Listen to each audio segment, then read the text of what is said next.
បាទការប្រកួតចាប់ផ្ដើមនៅវេលាម៉ោង 18:00 បាទស្ថិតនៅក្នុងសប្តាហ៍ទី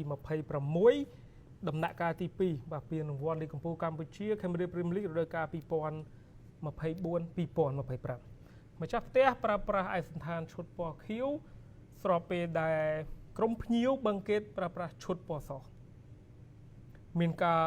រាប់ថយក្រោយហើយស្នូកញ្ចែរបស់លោកខិនអ៊ូសេហាក៏បានបន្លឺឡើង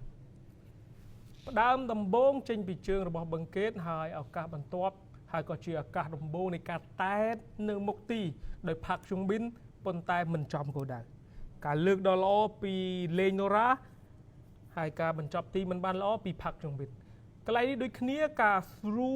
ដ៏ល្អបាទរបស់ Iago Bento ទៅឲ្យសវណ្ណារាប៉ុន្តែការប៉ុនប៉ងនេះត្រូវបានរំខានពីអ្នកចាំទីកៅសុកសេឡាការទាត់តម្រង់ទៅរកទីស្របពេលដែលសេឡាបាទដាក់ខ្លួនទទួលយោបល់ចំណុចនេះដូចគ្នាការធ្វើចលនាពីនូរុនទាត់ទៅមានការជួយក៏ដូចជា slide បាទពីលេងណូរ៉ាការបង្កើតឱកាសនៅតំបន់ខាងឆ្វេងបាទការបង្កើតឱកាសរបស់ផាកជុងប៊ីន1-1ធ្វើឲ្យការលើកមកពីតំបន់ខាងឆ្វេងរហូតមកដល់ក្បាលបាទ Raymond de Souza តែបញ្ចូលទីគ្រាប់បាល់នាំមុខ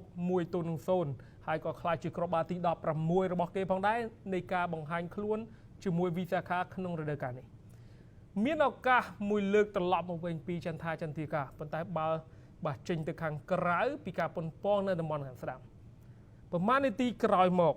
ការបញ្ជូនដ៏ល្អពីអុកសវណ្ណបាទคล้ายជាការបញ្ជូននៅតំបន់ខាងស្ដាំទៅដល់ក្បាលរបស់ Raymond de Souza មួយក្បាលរបស់ Raymond de Souza ធ្វើឲ្យគេរកបាន2គ្រាប់ក្នុងការប្រកួតនេះហើយក៏ជាគ្រាប់បាល់ទី17បាទសម្រាប់រូបគេដែលជាកីឡាករសញ្ជាតិប្រេស៊ីលវ័យ26ឆ្នាំប្រកបអាជីពក្នុងលីកកម្ពុជាកម្ពុជាបាទការគ្រប់គ្រងរបស់បាទបឹងកេតហើយការបញ្ជូនផ្សារភ្ជាប់ពីតំបន់បម្រើទៅដល់តំបន់ប្រយុទ្ធធ្វើឲ្យ Iago បាទមានឱកាសទាត់សម្ដៅទីប៉ុន្តែសេឡាបាទជាអ្នកឡើងមករំខានបាល់ទាត់របស់ Iago ចុងវគ្គទៅហើយមានការបញ្ជូនរបស់លេងណូរ៉ាការទាត់សម្ដៅទីរបស់ Myot បាទបានត្រឹមតែជួយសង្គ្រោះបាទពីកែវសុកសេឡាចុងវគ្គទី1លទ្ធផលនាំមុខរបស់វិសាខា2-0 15នាទីនៅក្នុងបន្ទប់ផ្លាស់សម្លៀកបំពាក់បាទក៏មានការប្រែប្រួលយុទ្ធសាស្ត្រមួយចំនួនផងដែរកន្លែងនេះគឺជាការបើកឱកាសជាលើកដំបូងមុននឹងបាទបាល់ offside របស់ Myot ដែលស្ថិតនៅក្នុងទីតាំងមួយបាទដែលលោកអញ្ញាកណ្ដាលមើលឃើញថាបាល់ offside អុកសវណ្ណធ្វើដៃជាសញ្ញាដើម្បីលើកបាល់ជ្រុង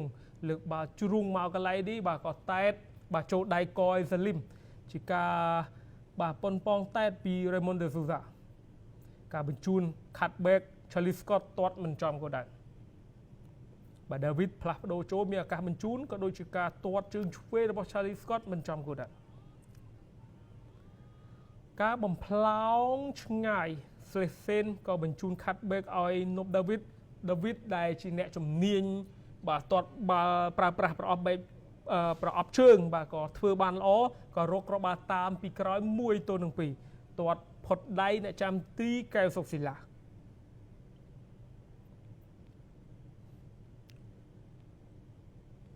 បាទកន្លែងនេះដូចគ្នាគឺជាការបញ្ជូនពីតំបន់ខាងឆ្វេងហើយការប្រជែងបាល់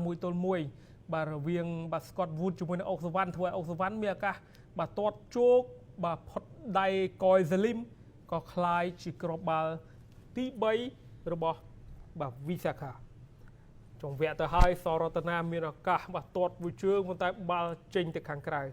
ការបញ្ជូនពី Raymond de Souza ហើយការទាត់របស់សរតនាមិនចំគោលដៅចំណុចនេះដូចគ្នាបាទ Charlie Scott បាទព្យាយាមប្រជែងហើយក៏ទៅដល់ជើងតាំងមុនឆៃបាទត្រឹមប្រមាណជា5វិនាទីទេមុនឆៃមានឱកាសទាត់សម្ដៅទី2លើកដោយលើកទី1មានការជួយសង្គ្រោះពីប្រធានក្រុមកាន់ម៉ូហើយលើកទី2គឺជាការទាត់មិនចំគោលដៅរបស់បាទខ្សែការពារកណ្ដាលតាំងមុនឆៃនៅតែធ្វើការដាក់សម្ពាធមានការប្រជែងការបញ្ជូន cutback មួយឱកាសទាត់ជើងស្ដាំរបស់ Iago Bento បាទ គឺខុសទីឆ្ងាយមែនតើដែលជាជើងមិនមែនជាជើងជំនាញទេពកោសលរបស់គេទេការពុនប៉ងបាទទាត់ចម្ងាយបាទជាង10ម៉ែត្របាទរបស់ Iago Bento ការបញ្ជូនក្រោយខ្នងដល់ល្អសៀងចន្ទធាបាទនៅតែទាត់មិនផុតដៃអ្នកចាំទីកែសូសេឡាបាទចុងវគ្គមានការបញ្ជូនចូលទៅតំបន់កណ្ដាលការជួយសង្គ្រោះពីសេឡាក៏ដូចជាខ្សែការពារដទៃទៀតបាទបង្កជាឧបសគ្គមិនឲ្យមានក្របបាល់កាប់មានឡើងសម្រាប់បង្កេតបាទ Iago ក៏តែទៅក៏មិនទៅមុខដែរបាទតែបោកដីត្រឡប់ទៅវិញចុងវគ្គទៅហើយសិនកាកដាបាទព្យាយាមបញ្ជូនប៉ុន្តែបញ្ជូនមិនដល់បាទអាចនិយាយថាបញ្ជូនបាទផុតជើងសរតនាលទ្ធផលជាផ្លូវការវិសាខាយកឈ្នះទៅលើបង្កេតក្នុងលទ្ធផល3-1បាទប្រិមិត្ត